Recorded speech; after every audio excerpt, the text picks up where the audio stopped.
नमस्कार दोस्तों, स्वागत है मेरे YouTube चैनल सतीश चंद्र यादव पे।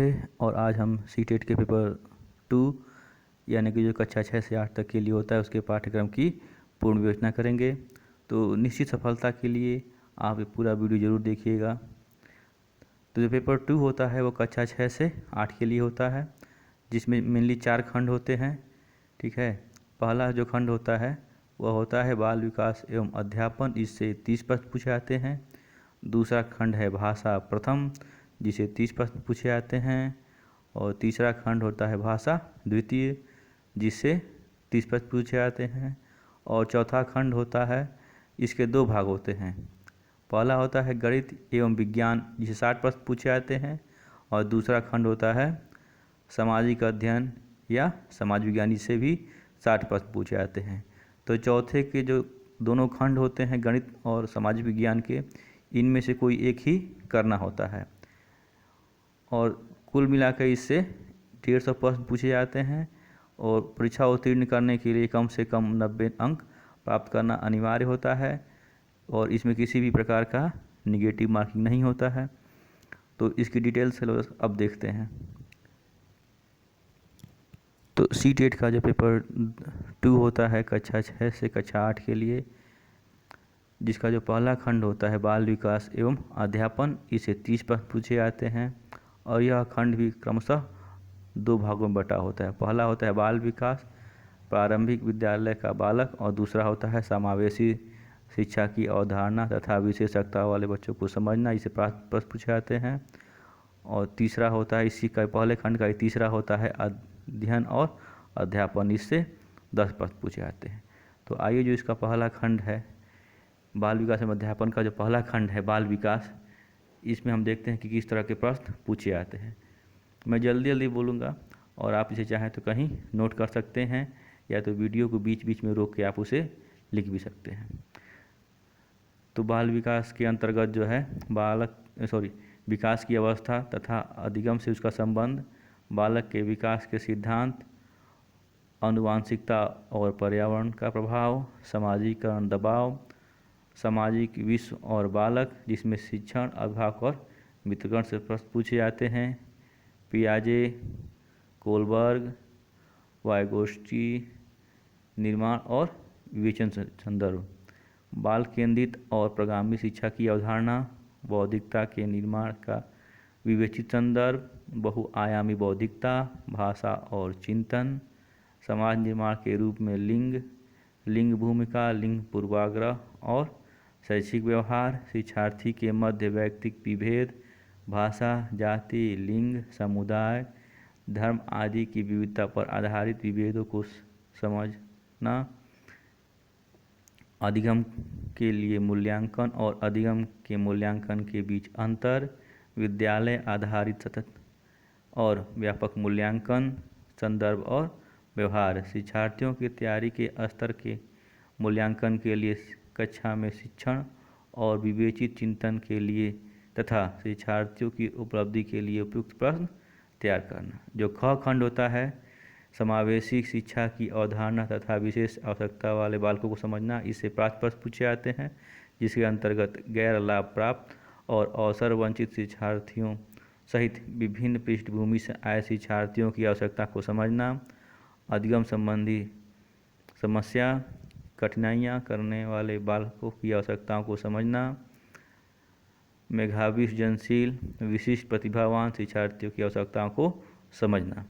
और जो ग खंड होता है पहले का ही, उसके के अंतर्गत अध्ययन और अध्यापन, जिससे 10 प्रश्न पूछे जाते हैं। इसके मुख्य बिंदु इस प्रकार हैं: बालक किस प्रकार सोचते और सीखते हैं, बालक विद्यालय प्रदर्शन करने में सफलता प्राप्त करने में कैसे और क्यों असफल होते हैं, शिक्षण और अधिगम की बुनियादी प्रक्रियाएं, बालकों की अध्ययन नीति, सामाजिक क्रियाकलाप के रूप में अधिगम, अधिगम के सामाजिक संदर्भ, एक समस्या समाधानकर्ता और एक वैज्ञानिक अन्वेषक के रूप में बालक, बालकों में अधिगम की वैकल्पिक संकल्पना, अधिगम प्रक्रिया में महत्वपूर्ण चरणों के रूप में बालकों की त्रुटि को समझना, बोध और संवेदनाएं, प्रेरणा और अधिगम, अधिगम में योगदान देने वाले कारक, निजी और पर्यावरणीय।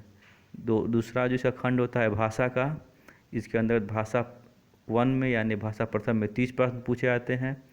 तो भाषा प्रथम का जो पहला खंड होता है वह होता है भाषा बोधगम्यता, जिससे 15 प्रश्न पूछे जाते हैं। इसके अंतर्गत अनदेखे अनुच्छेदों को पढ़ना, 2 अनुच्छेद, एक गद्य अथवा नाटक और एक कविता जिसमें बोधगम्यता, निष्कर्ष, व्याकरण और मौखिक योग्यता से संबंधित प्रश्न होंगे। गद्य अनुच्छेद साहित्य, वैज्ञानिक, वर्णनात्मक अथवा तर्कमूलक हो सकता है। और दूसरा जो खंड होता है भाषा विकास का अध्ययन, यहाँ यह जो है 5 नंबर लिखा हुआ है, लेकिन यह 5 अंक का नहीं होता है, ये 15 अंक का होता है, जिसके अंतर्गत अधिगम अर्जन, भाषा अध्यापन के सिद्धांत, सुनने और बोलने की भूमिका, भाषा का कार्य, बालक इसे किस प्रकार एक उपकरण के रूप में प्रयोग कर सकते हैं, मौखिक और लिखित रूप में विचारों के संप्रेषण के लिए किसी भाषा के अधिगम में व्याकरण की भूमिका पर विवेचित संदर्भ, एक भिन्न कक्षा में भाषा पढ़ाने की चुनौतियाँ, भाषा की कठिनाइयाँ, त्रुटियाँ और विकार, भाषा कौशल, भाषा बोधगम्यता और प्रवीणता का मूल्यांकन करना, सुनना, बोलना, पढ़ना और लिखना, जिसको सुबोपली कहते हैं। अध्यापन अधिगम सामग्रियाँ, पाठ्यक्रम, मल्टीमीडिया सामग्री, कक्षा का बहुआयामी संसाधन, उपचारात्मक अध्ययन। जो भाषा द्वितीय होता है इसमें भी वैसे ही प्रश्न होता है, केवल अंतर होता है इसके जो प्रथम खंड का है बोधगम्यता उसमें, क्योंकि जो भाषा द्वितीय होता है उसके अंतर्गत जो बोधगम्यता है उसका मुख्य बिंदु इस प्रकार है: 2 अनदेखे गद्य अनुच्छेदों, तर्कमूलक अथवा साहित्यिक अथवा वर्णनात्मक अथवा वैज्ञानिक, जिसमें बोधगम्यता, निष्कर्ष, व्याकरण और मौखिक योग्यता संबंधित प्रश्न होंगे। इसके अलावा जो भाषा द्वितीय का जो ख खंड होता है भाषा का विकास, भाषा विकास का अध्ययन, यह भी जो है खंड 1 के भाषा विकास के अध्ययन के समान ही होता है, इसलिए मैं इसको दोबारा रिपीट नहीं करूँगा, इससे अननेसेसरी वीडियो काफ़ी लंबा हो जाएगा।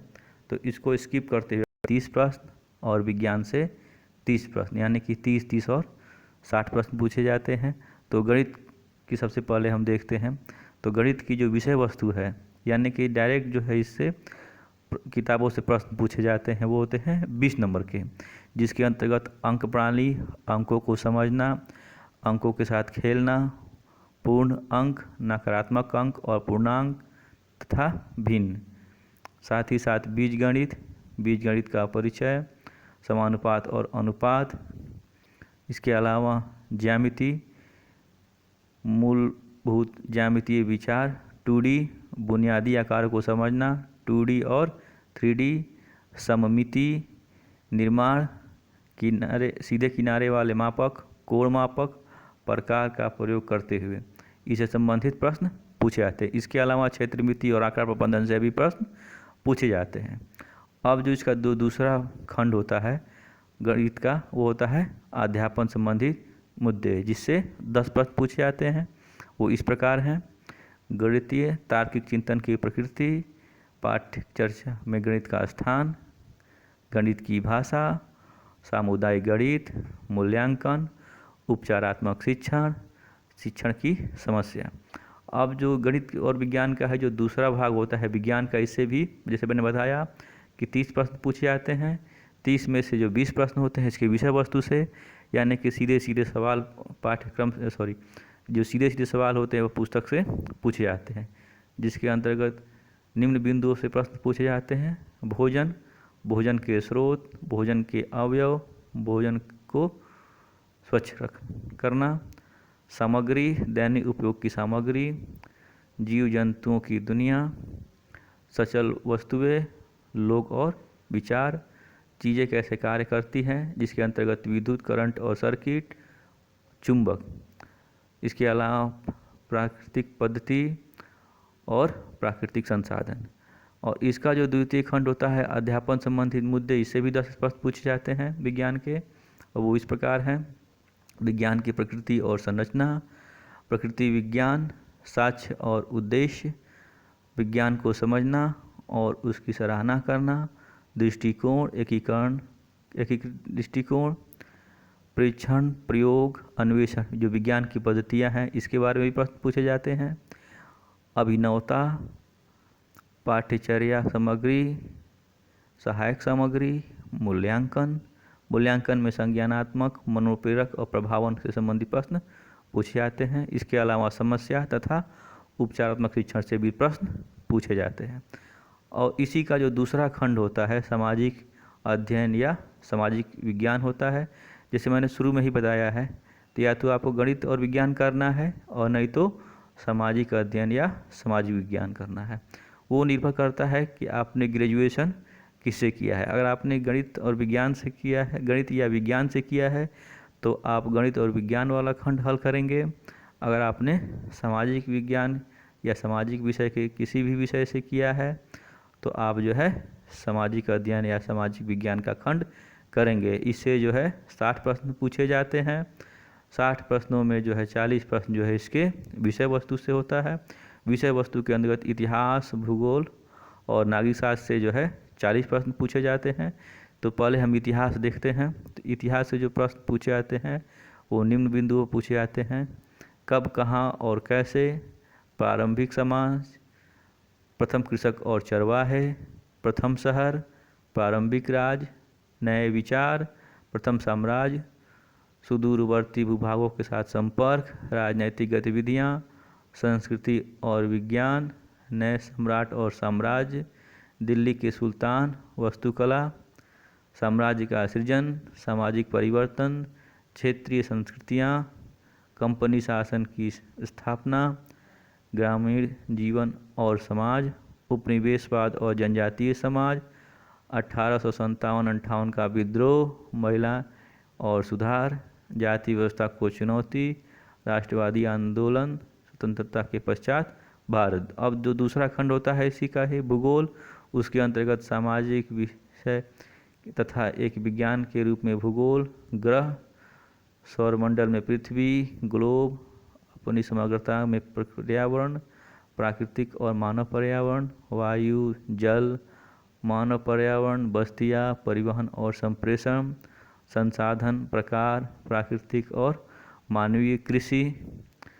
इसके अलावा जो सामाजिक अध्ययन है, सामाजिक और राजनीतिक जीवन का जो खंड होता है इससे में जो है विविधता, सरकार, स्थानीय शासन, आजीविका हासिल करना, लोकतंत्र, राज्य सरकार, मीडिया को समझना, लिंग विभेद समाप्ति, संविधान, संसदीय सरकार, न्यायपालिका, सामाजिक न्याय और सीमांत लोग, इससे प्रश्न पूछे जाते हैं। और इसका जो दूसरा खंड होता है अध्यापन संबंधित मुद्दे, इससे 20 प्रश्न पूछे जाते हैं। इसके अंतर्गत सामाजिक विज्ञान, सामाजिक अध्ययन की अवधारणा और पद्धति, कक्षा की प्रक्रियाएं, क्रियाकलाप और व्याख्यान, विवेचित चिंतन का विकास करना, पूछताछ, अनुभवजन्य साक्ष्य, सामाजिक जीवन, सामाजिक अध्ययन को पढ़ाने की समस्याएं, स्रोत, प्राकृतिक और माध्यमिक, प्रोजेक्ट कार्य और मूल्यांकन से संबंधित प्रश्न पूछे जाते हैं। इस प्रकार यदि आप उच्च प्राथमिक यानी कि 6 से 8 तक की सीटेट की परीक्षा अगर प्राप्त करना चाहते हैं तो उसमें आपको मेनली NCERT की पुस्तकों का अवलोकन करना होगा। धन्यवाद। वीडियो अगर अच्छा लगा हो तो इसे लाइक कीजिए, मेरे चैनल को सब्सक्राइब कीजिए और इसे अधिक से अधिक लोगों तक शेयर कीजिए। और सब्सक्राइब करने के लिए जो लाल रंग का सब्सक्राइब बटन है उसको दबाना मत भूलिएगा। धन्यवाद।